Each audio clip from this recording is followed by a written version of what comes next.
최근 주변에서 기초연금이 폐지된다, 받기가 더 어려워진다 같은 불안한 소문들을 들어보신 적이 있으실 것입니다.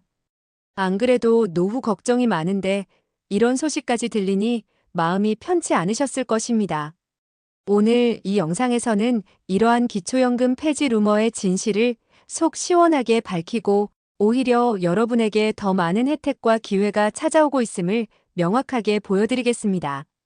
놀랍게도 기초연금 제도의 목표는 전체 노인의 70%가 수령하도록 하는 것입니다.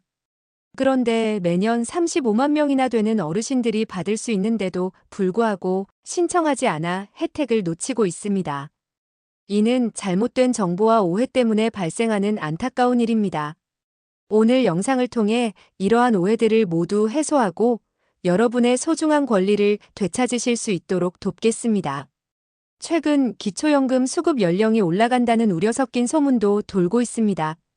이 소문이 왜 생겨났는지, 그리고 실제로 무엇이 사라지는지에 대해서도 자세히 다룰 것입니다. 여러분의 든든한 노후를 위한 핵심 정보를 가득 담았으니 영상 끝까지 놓치지 마시기 바랍니다. 이 영상을 보시면서 혹시 궁금한 점이 생기거나 나누고 싶은 이야기가 있다면 언제든지 댓글로 남겨주시길 바랍니다. 여러분의 소중한 의견은 다른 분들께도 큰 도움이 될 것입니다. 영상을 시작하기 전에 구독과 좋아요, 알림 설정 부탁드리며 그럼 이제 자세한 내용을 함께 알아보겠습니다. 많은 분들이 걱정하는 기초연금 폐지 소문은 사실일까요? 오히려 기초연금 제도는 어르신들의 노후 생활을 더욱 든든하게 만들기 위해 긍정적인 방향으로 계속해서 변화하고 있습니다. 오늘은 그러한 변화들 중 주요 5가지를 자세히 살펴보고 그 변화가 여러분의 삶에 어떤 실질적인 영향을 미치는지 구체적인 예시를 들어 설명해 드리겠습니다.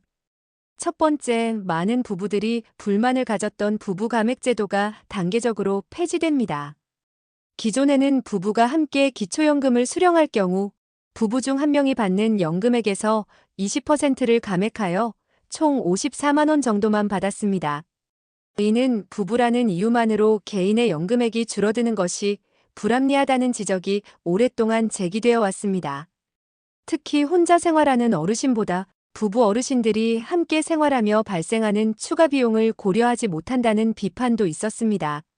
그러나 정부는 이러한 불합리성을 적극적으로 개선하여 2027년부터 부부감액 비율이 10%로 줄어들고 궁극적으로 2030년에는 부부감액제도가 완전히 폐지될 예정입니다.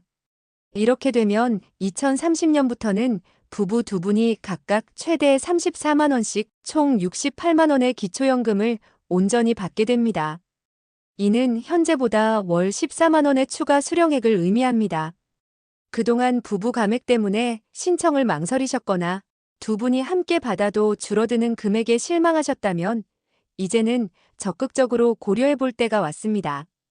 이는 노년 부부들의 생활 안정을 위한 매우 큰 진전이라고 할 수 있습니다. 두 번째 긍정적인 변화는 자동차 배기량 기준이 완전히 없어지는 것입니다. 과거에는 3000cc 이상의 대형 차량을 소유한 어르신은 소득이나 재산이 아무리 적더라도 기초연금 수급 대상에서 자동적으로 탈락했습니다. 이는 대형차를 소유했다는 이유만으로 실제로는 노후 생활이 어려운 분들까지 혜택에서 배제시키는 불합리한 측면이 강했습니다. 예를 들어 자녀가 사준 차이거나 과거에 구매한 대형차가 노후화되어 실제 가치는 떨어졌음에도 형식적인 배기량 기준 때문에 수급에서 제외되는 경우가 많았습니다.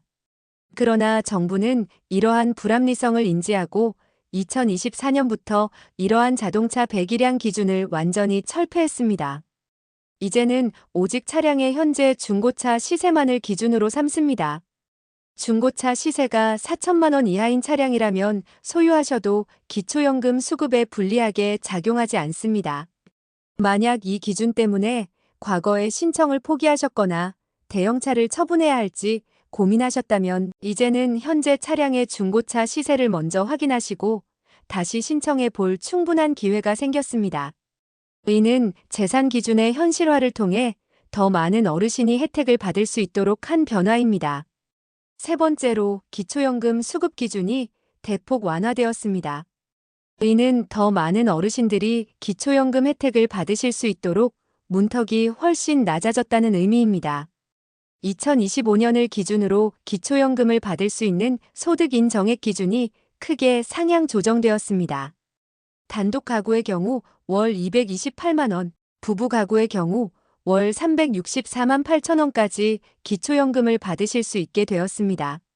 이는 전년 대비 단독 가구는 15만 원, 부부 가구는 24만 원 인상된 금액입니다. 소득 인정액 기준이 올랐다는 것은 근로소득이나 재산소득이 다소 있더라도 이제는 기초연금 수급 대상에 포함될 가능성이 높아졌다는 것을 의미합니다. 만약 작년에 이 기준 때문에 아쉽게 탈락하셨다면 올해는 다시 신청하여 혜택을 받으실 수 있는 가능성이 훨씬 커진 것입니다. 네 번째 변화는 최대 지급액의 인상입니다. 2025년 기준 기초연금 최대 지급액은 단독 가구의 경우 월 34만 3천 원으로 인상되었습니다. 이 금액은 매년 물가 상승률을 반영하여 계속해서 인상되고 있으며 여러분의 노후 생활에 실질적인 도움을 드릴 수 있는 소중한 소득원이 되고 있습니다. 이 금액은 단순한 용돈이 아니라 생활에 필요한 필수적인 지출을 보탤 수 있는 의미 있는 금액입니다. 마지막 다섯 번째 긍정적인 변화는 근로소득 공제 확대입니다. 정부는 어르신들이 은퇴 후에도 건강하게 일하며 경제활동을 이어가는 것을 적극적으로 장려하고 있습니다. 어르신들의 노동이 사회적으로도 큰 의미가 있기 때문입니다. 이를 위해 2025년부터는 근로소득이 있는 노인들을 위해 소득 인정액 계산 시 기본적으로 112만 원을 공제해줍니다. 또한 남은 금액의 30%를 추가로 공제해주는 혜택까지 제공합니다. 예를 들어 한 달에 150만 원의 근로소득이 있다면 소득 인정 시에는 먼저 112만 원을 공제하여 남은 38만 원에 대해서만 소득으로 계산합니다. 여기에 다시 38만 원의 30%인 11만 4천 원을 또다시 공제합니다. 결과적으로 월 150만 원을 벌어도 기초연금 산정 시에는 26만 6천 원의 소득만 잡히게 되는 것입니다. 이는 어르신들의 근로 의욕을 고취하고 일하는 것이 기초연금 수급에 불리하게 작용하지 않도록 하기 위한 매우 중요한 제도적 배려입니다. 이 외에도 함께 살지 않는 자녀가 부모님을 위해 낸 병원비나 요양비 또는 특정시설 이용료 등 일부 자녀 지원금도 소득인 정액 산정에서 공제받을 수 있도록 규정이 완화되어 더욱 세심한 부분까지 어르신들을 배려하고 있습니다. 이는 자녀들의 부모님 부양 부담을 덜고 동시에 부모님들이 기초연금 혜택을 받으실 수 있도록 돕는 실질적인 조치입니다. 하지만 이렇게 긍정적으로 제도가 변화하고 있음에도 불구하고 아직 많은 어르신들이 몇 가지 억울하게 탈락하는 함정에 빠져 소중한 기초연금 혜택을 놓치고 계십니다. 지금부터 6가지 주요 함정을 자세히 알려드리고 각 함정을 어떻게 피할 수 있는지 구체적인 해결책도 함께 제시해드리겠습니다. 첫 번째 함정은 바로 가치가 없어진 회원권입니다.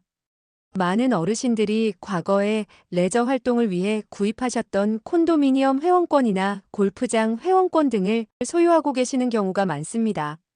이러한 회원권은 오랜 시간이 지나면서 시장 가치가 사실상 없어진 경우라도 서류상 명의를 정리하지 않으면 여전히 재산으로 인정되어 소득인 정액 계산에 포함되어 탈락하는 경우가 발생합니다. 비록 실질적인 가치는 없다고 하더라도 서류상 명의가 본인으로 되어 있다면 정부 시스템에서 재산으로 인식하게 됩니다. 따라서 사용하지 않거나 가치가 없어진 회원권은 반드시 해당 기관을 통해 명의를 정리하거나 정식으로 처분하여 재산 목록에서 삭제하는 것을 적극적으로 고려해야 합니다. 귀찮다고 방치해서는 안 됩니다. 두 번째 함정은 자녀가 주는 현금 용돈입니다.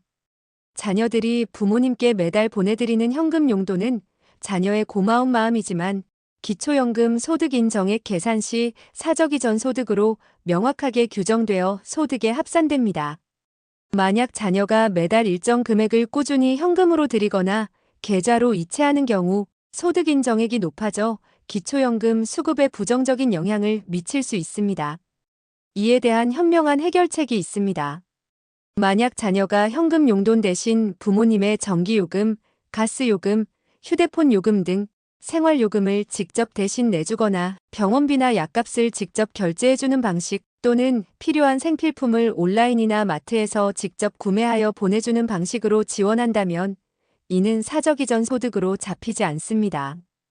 예를 들어 자녀가 매달 20만 원을 현금으로 드리기보다는 아파트 관리비나 병원비 등을 자녀 명의의 통장에서 직접 자동이체하거나 결제해주는 방식으로 지원을 받는다면 기초연금 수급에 영향을 주지 않고 안정적인 도움을 받을 수 있습니다.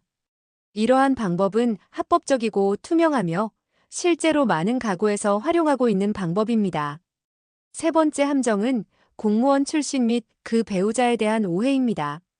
많은 분들이 공무원, 군인, 사학교직원 등 공적연금을 받는 분들과 그 배우자는 기초연금을 받을 수 없다고 알고 계십니다. 이는 대체로 맞는 말이지만 그 이유와 범위를 정확히 알아야 합니다. 국민연금 수급액이 월 70만 원을 넘으면 기초연금을 받을 수 없지만 공무원연금, 군인연금, 사학연금 등 특수직영연금 수급자와 그 배우자는 연금 소득이 아무리 적더라도 심지어 국민연금을 받지 않아도 원칙적으로 기초연금 수급 대상에서 제외됩니다. 이는 특수직영연금 자체가 국민연금보다 노후 보장 기능이 강화된 연금이라고 보고 사회 전체의 형평성을 고려하여 기초연금 대상에서 제외하는 사회적 합의에 따른 것입니다. 따라서 본인이 공무원 출신이거나 그 배우자라면 본인의 연금 종류를 정확히 확인하고 이 점을 명확히 인지하고 있어야 합니다. 네 번째 함정은 고급 자동차 문제입니다. 앞서 자동차 배기량 기준이 폐지되었다고 말씀드렸지만 여전히 중요한 기준이 있습니다. 바로 중고차 시세입니다. 중고차 시세가 4천만 원 이상인 고급 자동차는 여전히 고가 재산으로 분류되어 소득인정액 산정에 매우 크게 반영되며 이로 인해 기초연금 수급 자격에 치명적인 영향을 미쳐 탈락할 가능성이 높습니다. 그러나 자동차는 시간이 지나면 시세가 계속해서 떨어지는 특성이 있습니다. 따라서 만약 과거에 고가의 차량을 소유했다는 이유로 기초연금 신청에서 탈락하셨거나 신청을 망설이셨다면 현재 본인 차량의 중고차 시세를 주기적으로 확인하는 것이 매우 중요합니다. 보험개발원 홈페이지나 여러 중고차 거래 사이트에서 간편하게 시세를 조회할 수 있습니다. 만약 시세가 4천만 원 이하로 떨어졌다면 여러분도 다시 기초연금을 신청해 볼 수 있는 자격을 갖추게 됩니다. 이처럼 시간이 흐름에 따라 변화하는 재산 가치를 파악하는 것이 중요합니다. 다섯 번째 함정은 숨겨놓은 재산입니다. 많은 어르신들이 자녀에게 경제적 부담을 주기 싫거나 비상자금을 마련해두기 위해 본인 명의로 된 예금 통장을 몰래 만들거나 보유하고 계시는 경우가 있습니다. 또는 상속받은 재산을 신고하지 않고 현금으로 가지고 있는 경우도 있습니다. 하지만 정부는 사회보장 정보 시스템을 통해 금융기관으로부터 여러분의 모든 금융정보를 조회할 수 있습니다. 이는 여러분이 금융정보조회에 동의하는 순간 예금, 적금, 주식, 펀드 등 여러분 명의로 된 모든 금융자산은 물론 심지어 배우자 명의의 재산까지도 은행과 증권사 등을 통해 실시간으로 모두 파악할 수 있다는 의미입니다. 이러한 숨겨놓은 재산이 발각되면 기초연금 수급이 즉시 중단될 뿐만 아니라 그동안 부정하게 수령한 연금을 이자와 함께 전액 환수당할 수 있습니다. 경우에 따라서는 형사처벌까지 받을 수 있으므로 절대로 재산을 숨겨서는 안 됩니다. 투명한 정보 공개가 가장 안전한 길입니다. 여섯 번째 함정은 재산의 급한 처분입니다. 기초연금 수급을 위해 갑자기 거주하던 집을 팔거나 통장에 거액 예금을 해지하는 등 큰 금액의 재산을 급하게 처분하는 경우가 있습니다. 이러한 행동은 정부의 자연소비 금액 기준에 따라 소득 및 재산의 부당한 감소로 의심을 받을 수 있습니다. 정부는 가구 소득에 비해 소비액이 비정상적으로 높거나 수급 자격 획득을 목적으로 갑작스러운 재산 처분을 시도했다고 판단하면 조사에 착수할 수 있습니다. 이 경우 처분한 재산을 어디에 사용했는지 명확한 소비 증빙 자료를 제출해야 합니다. 예를 들어 큰 병원비 지출 영수증, 주택 수리비 내역, 자녀 결혼 자금 증빙 또는 기타 합당한 지출 내역에 대한 투명한 증거가 없다면 문제가 될 수 있으니 주의해야 합니다. 단순히 현금으로 인출하거나 타인에게 증여하는 행위는 큰 문제가 될 수 있습니다. 모든 재산 처분에는 명확한 사용 계획과 증빙이 따라야 합니다. 이제 마지막으로 최근 다시 확산되고 있는 기초연금 수급 연령 상향 소문에 대한 진실을 밝혀드리겠습니다. 많은 어르신들이 현재 65세인 기초연금 수급 연령이 70세로 올라간다는 소식에 불안해하고 계십니다. 결론부터 말씀드리면 기초연금 수급 연령이 65세에서 70세로 올라간다는 소문은 아직 확정된 바가 없습니다. 이는 루머이거나 일부 전문가들의 논의 내용이 와전된 것입니다. 이 소문은 급격한 고령화로 인해 평균 수명이 연장되고 미래 세대가 부담해야 할 연금 재정의 지속 가능성에 대한 우려가 커지면서 나오게 된 것입니다. 실제로 일부 전문가들은 장기적인 관점에서 2030년부터 수급 개시 연령을 66세로 시작해서 2년마다 1세씩 올려 2040년에는 70세까지 단계적으로 상향하는 방안을 제안하며 논의 중인 것은 사실입니다. 하지만 이는 어디까지나 논의 중인 사안이며 아직 정부나 국회에서 최종 결정된 내용은 없습니다. 더욱 중요한 사실은 설령 나중에 수급 연령 기준이 실제로 변경된다 하더라도 이미 기초연금을 받고 계신 분들은 계속해서 기존과 동일하게 연금을 받을 수 있다는 점입니다. 바뀐 기준은 오직 새로 신청하는 사람들에게만 적용됩니다. 예를 들어 현재 65세이거나 65세 이상으로 기초연금을 이미 받고 계신 어르신이라면 나중에 기준이 70세로 바뀌었다고 해서 여러분이 갑자기 연금을 못 받게 되는 일은 없습니다. 기존 수급자분들의 권리는 법으로 보장됩니다. 그러니 기존 수급자분들은 전혀 불안해하실 필요가 없으며 현재 계획대로 기초연금을 계속해서 받으실 수 있습니다. 오늘 우리는 기초연금 폐지 루머의 진실을 밝히고 2025년을 기점으로 기초연금 제도가 오히려 여러분께 긍정적인 방향으로 변화하고 있음을 상세히 살펴보았습니다. 부부가맥제도의 폐지, 자동차 배기량 기준 폐지, 수급 기준 완화, 근로소득 공제 확대 등은 분명 우리 어르신들에게 반가운 소식입니다.